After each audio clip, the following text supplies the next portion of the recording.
লা ইলাহা ইল্লাল্লাহ মুহাম্মাদুর রাসূলুল্লাহ সাল্লাল্লাহু আলাইহি ওয়াসাল্লাম। অতীতে যেগুলো ভিডিও আমি করছিলাম আর্মি প্রধান পুলিশ প্রধানকে নিয়ে, আপনারা সাধারণ বাংলাদেশের জনগণ আপনারা জিনিসটা বুঝতেছেন না। এই আদিরে নিয়ে কোনো নিউজ রিপোর্টার আগে এভাবে নিউজ করে নাই, জনপ্রিয়তা আনে নাই। এত কথা আদি বলছে দেশের জন্য, জনগণের জন্য। তা বলে এখন তারা কী জন্য দেখাচ্ছে সে মারা গেছে, শোক পালন করতেছে। এরকম আমাদের বাংলাদেশের আরও অনেক আদি আছে, ঠিক আছে, যাদেরকে নিয়ে নিউজ রিপোর্টার এখনও আগোচ্ছে না। তারা মারা গেলে পারে তারপরে তাদেরকে নিয়ে আগোবে। এগুলো কার কাজ? এগুলো কাজটা হচ্ছে আর্মি প্রধান, সেনা প্রধান। আর্মি প্রধান মিস্টার ওয়াকারুজ্জামান যে কাজগুলো এখন করতেছে ডক্টর ইউনূসকে নিয়ে, এগুলো হচ্ছে সাজানো, সব সাজানো। হ্যাঁ, এগুলো সব সাজানো। এগুলোর কারা উস্কানি দিচ্ছে? ইসরায়েল। ইসরায়েলের হয়ে কাজ করতেছে বাংলাদেশের আর্মির প্রধান, পুলিশ প্রধান। বাংলাদেশের আর্মি, পুরো আর্মিকে থু মারতেছে কার? আমরা থু মারতেছি। এই আর্মির ভয়ে মানুষগুলো শুধু আর্মি একটা কথা বলছিল, শেখ হাসিনা পতন ঘটে গেছিলো যে আমরা মাঠে নামতে পারবো না, আমরা সৈনিক দিয়ে রেগুলার জনগণের উপর গুলি চালাতে পারবো না। শেখ হাসিনা পলাইছে। আর যদি এই একই আর্মি ৭১ যুদ্ধের পরে বলতো যে আমরা কোনো স্বৈরাচারী প্রেসিডেন্ট রাখবো না, আমাদের আইন মেনে আমরা চলবো, আমরা পুলিশ আইন মেনে চলবো, এবং আমাদের যে সরকারি গঠন হোক না কি জন্য সে সরকারের আইন মেনে চলতে হবে, তাহলে পরে দেশে কোনো রকমের কোনো চাঁদাবাজি কোনো কেউ আগত না। তাহলে বাংলাদেশের আইনটা পুলিশ প্রধান, পুলিশ ডিসি, এসপি, আর্মি প্রধান, ঠিক আছে, এরা বলতেছে না, আমাদের যা লাগবে আপনি সরকার, আপনি প্রেসিডেন্ট আমাদেরকে দিয়ে দেন, এবং আপনার যা লাগবে আমরা তাই দিয়ে দিচ্ছি। আপনার ক্ষমতা খতম, আপনি দেশ ছেড়ে পলান, আমাদের ক্ষমতা খতম, আমরা দেশ ছেড়ে পলাবো, টাকাগুলো সব আমাদের নিডে, আপনার যা লাগবে আপনি নেন, আর দেশের জনগণ ফকির হয়েই থাকুক। আর এই সুযোগটা বাইরের দেশ আমেরিকা, কানাডা, লন্ডন, ইউরোপিয়ান রাষ্ট্রগুলো নিচ্ছে যে এই দেশে এসে ওই দেশের লোক ফকিরের মতো কাজ করে যাবে, এই দেশেতে ইনকাম করে নিয়ে যাবে, আর ওই দেশের যেগুলো এমপি মন্ত্রী হবে ওগুলো আমরা জায়গা দিয়ে সব টাকা আবার ফেরত নিয়ে চলে আসবো। এক কথাই শেষ, আমাদের দেশে কোনো কিছু আসতেছে না, তার যা আসতেছে তার থেকে দ্বিগুণ চলে যাচ্ছে। এটা বাংলাদেশের জনগণ বুঝতেছে না, এবং এটা বাংলাদেশের জনগণের বুঝতে হবে যে বাংলাদেশের জনগণের এটা উঠে দাঁড়াতে হবে। কোনো সাংবাদিক নোটিশ সলরা নেই, ওখানে মাইকের চুদি, কোনো নিউজ রিপোর্টার নেই। আমার যে চ্যানেলগুলো আপনারা দেখবেন, প্রত্যেকটা চ্যানেল আমি ঘুরে ঘুরে আইছি। আপনি বলবেন সময়, এনটিভি, আরটিভি, নিউজ ২১, হ্যাঁ, ভিশন টেলিভিশন, তারপরে কিউটিভি, সব টিভির মেন অফিসে যে গেছি। আপনি আমার ফেসবুকে শুধু একটু সার্চ দিয়ে দেখবেন যে লিস্ট আছে, তারা সবাই বলতেছে যে আমরা আপনাদের নিউজ করতে পারবো না, আমাদের নিউজ করতে হবে যেটা আর্মি প্রধান, পুলিশ প্রধান বলছে ওইটাই করতে হবে। ওটা সত্যি হোক মিথ্যে হোক, ওটা যদি এক খাবলা ঘু হয়, এই পাশে ১,০০০ লোক মরে গেছে, ওইটা আমাদের কোনো কিছু যায় আসে না। ওই ১,০০০ লোক মরে যাক, এই পাশে যদি একজন লোক নাচ গান করতেছে, ওই নাচ গানের ভিডিওটা আমাদের ভাইরাল করতে হবে। তার মানে এইটাই চলতেছে এখন। সে মারা গেছে আদি, এই আদির লাশকে নিয়ে এখন নতুন একটা বিএমপিদেরকে বলি, বিএমপি আপনাদের মাইরে শুধু বিএমপি আওয়ামী লীগদের পিছনে লাগছেন। আওয়ামী লীগদের আমি পছন্দ করি না, আমি নবীর দল করি। এক কথাই শেষ, আমি আওয়ামী লীগ করি না, বিএমপি করি না, জামাত করি না, আমি নবীর দল।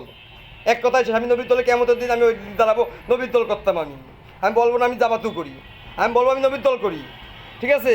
এখন আপনাকে বিএনপির মাইরে যদি আপনারা কেমতের দিন কবেন আপনারা নবী দল করতেন, পারবেন না। আপনার করতে হবে খালেদা জিয়া করি, আওয়ামী লীগকে মাইরে যদি আওয়ামী লীগের করতে হবে, আমরা আওয়ামী লীগ করতাম, করতে পারবেন না। আমরা মুসলমান ছিলাম, আমরা নবীর দল করতাম। আমি বুক খুলে বলতে পারবো আমি নবীর দল করতাম।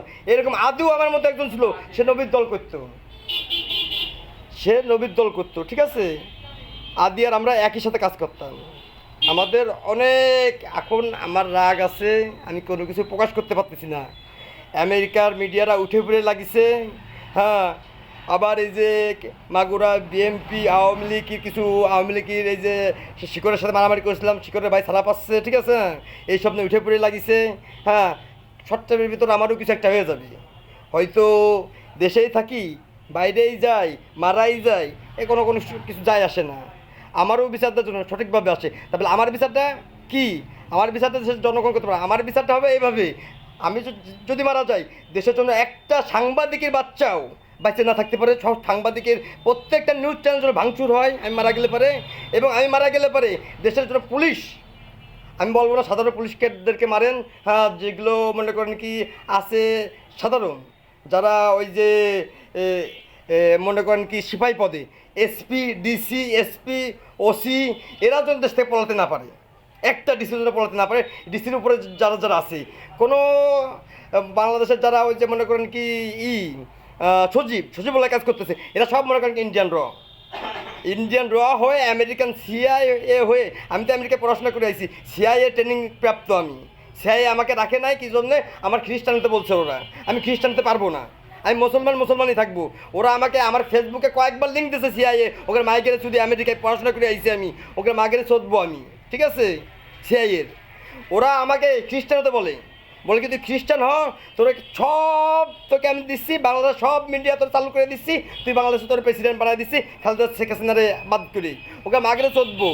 ওরা বাংলাদেশে আর্মি প্রধান মিস্টার ওয়াকারুদ্দিন আমার গাড়ি চাপা দিয়ে আমাকে মেরে ফেলে দেওয়ার চেষ্টা করছিল। সব কিছু তো ভুলি নাই, সব কিছু মনে আছে, সব কিছুই হবে। আমার মা বাবা আমার উপর আশা ছেড়ে দিয়েছে যে তুই আর বাঁচবি না, তোকে হয়তো কোনো একটা জায়গায় আমরা পড়ে থাকতে থাকবো।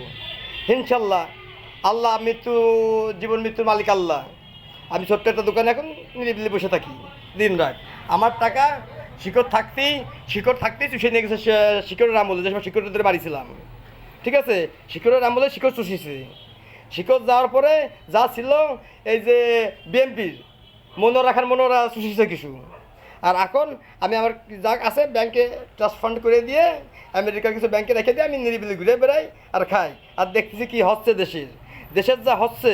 এর দেশের যেগুলো বড় বড় সরকারি কর্মকর্তা এরা দায়ী, এরা মুসলমান না হয়ে এরা খ্রিস্টান হয়ে যায়, এদের দায়িত্ব পালন করতে চাচ্ছে, ঠিক আছে? এরা গোপনে এদের ধর্ম চেঞ্জ করে ফেলে দিচ্ছে।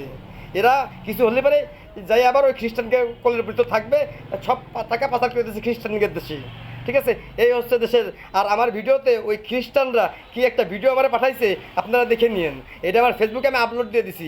এর আগে যে কোনো সময় সিআইএ এবং ফেসবুকের মালিক আমার ফেসবুক কয়েকবার ডিলিট করে দেওয়ার জন্য লাগছে। ওরা যে কোনো সময় আমার ফেসবুক ইউটিউব ডিলিট করে দিতে পারে, আপনারা যদি পারেন দেখে নিন। এবং আমি মারা যাওয়ার পরে ওরা আবার এইসব ওপেন করে দেবে, সবাই ওই আদির মতো যেরকম ভাইরাল করতেছে, আদিরেই ভাইরাল করে তো এখন আর লাভ নাই। যে মারা গেছে তারা ভাইরাল করে লাভ কি? এখন তার ভাইরাল করে লাভ নাই, তার ব্রেনটা আগের মতো খেলবে না, তার সে সুস্থ হয় সে ব্রেনটা আগের মতো কাজ করবে না। আগে যেভাবে কাজ করতো তার পরিকল্পনা করে ব্রেনটে মারছে, যদি বাইসে থাকলে পরে ওর ব্রেনটা খেলতে না পারে, একবার নিঃস্ব করে হয়ে যায় যদি বাইসেও থাকে কোনো দিন। এটা হচ্ছে পরিকল্পনা করে আর্মি প্রধানের স্পেশাল টিম, ওই যে বলতেছে আওয়ামী লীগ মারতেছে, এটা একটা নিজেদের ভিতর ঘৃণা। আওয়ামী লীগ আর বিএনপির একটা বাধাই দেওয়ার একটা চক্রান্ত, নিজেদের ভিতরে একটা গ্যাঞ্জাম, বিশাল গ্যাঞ্জাম বাধাই দিয়ে, এটা ইহুদিদের একটা চক্রান্ত, ভয়াবহ চক্রান্ত। এই চক্রান্ত বাংলাদেশের প্রত্যেকটা, ঠিক আছে, যে সাংবাদিক এর সাথে জড়িত, বাংলাদেশের প্রত্যেকটা সাংবাদিক জড়িত, প্রত্যেকটা দেশে জড়িত, প্রত্যেকটা এসপি জড়িত, ঠিক আছে? এরা চাচ্ছে এরা সব বাংলাদেশে আওয়ামী লীগ বিএনপিতে বাধাই দিয়ে বাংলাদেশের বিরাট আকার একটা হয়ে যাক, আমেরিকা ওই পাশে সেন্ট মার্টিন নিয়ে নিক, ডক্টর ইউনূস দেখছে অর্ধেক বাংলাদেশ নিয়ে ব্যবসা আরম্ভ করে দিক, আমেরিকার হাতে দেশটা দিয়ে দিক, আর এরা সব পলাক। এই হচ্ছে দেশের এটা লুটপাটের একটা লাইন। এরা যার তো কিছু নেওয়ার মতো নেই, যা নেওয়ার থেকে নিয়ে চলে গেছে ইন্ডিয়ারে দিয়ে, আমেরিকার দিয়ে দেশের আগেই, ঠিক আছে? এখন দেশের একটা আমাদেরকে সারা জীবন গোলাম বানায় রাখার একটা প্রতিযোগিতা চলতেছে। সারা জীবন জন্য আমরা বিদেশিকের গোলাম হয়ে থাকতে পারি, আমরা যদি মাথা উঁচু করে না থাকতে পারি, আমরা মাথা উঁচু করে দাঁড়াবো, ইনশাল্লাহ ঘুরে দাঁড়াবোই। আল্লাহ যদি আমাদের পক্ষে থাকে, আমরা আল্লাহকে ভালোবাসি। আদি মারা গেছে, আমি মারা যাব, এবং আমাদের মতো হাজারটা পরে আসবে। এগুলোর আপনারা যদি পারেন এর মুখোমুখি হয়ে দেখায়েন। আর আর্মি প্রধান, পুলিশ প্রধান আরম্ভ করে যতগুলো পুলিশের বড় বড় কর্মকর্তা আছে, আর্মি বড় বড় কর্মকর্তা আছে, এরা তো দেশ ছেড়ে পলাতে না পারে, এইদিকে সবার খেয়াল রাখতে হবে। লা ইলাহা ইল্লাল্লাহ মুহাম্মাদুর রাসূলুল্লাহ সাল্লাল্লাহু আলাইহি ওয়াসাল্লাম। আল্লাহ যদি আমাদের সঙ্গে থাকে, আমরা কিয়ামতের ময়দানে আমরাই উঠে দাঁড়াবো। আর বাকি যারা আছেন আমরা দেখবো, দেশের থেকে আমাদের যুদ্ধ এখান থেকে যুদ্ধ শুরু। আর আর্মি পুলিশ আপনাদের যদি আমার পরে কোনো থাকে, আমার বাসা থেকে এসে আমাকে ধরে নিয়ে যান, আর নাই এরকম পিছন থেকে গুলি করেন, শত্রুদের মতো পিছন থেকে, সামনে থেকে আপনাদের এসে আক্রমণ করার মতো আপনাদেরকে বারবার দাওয়াত দিয়েছে আমার বাড়ি আসা সাহস পান নাই। আল্লাহ হাফেজ।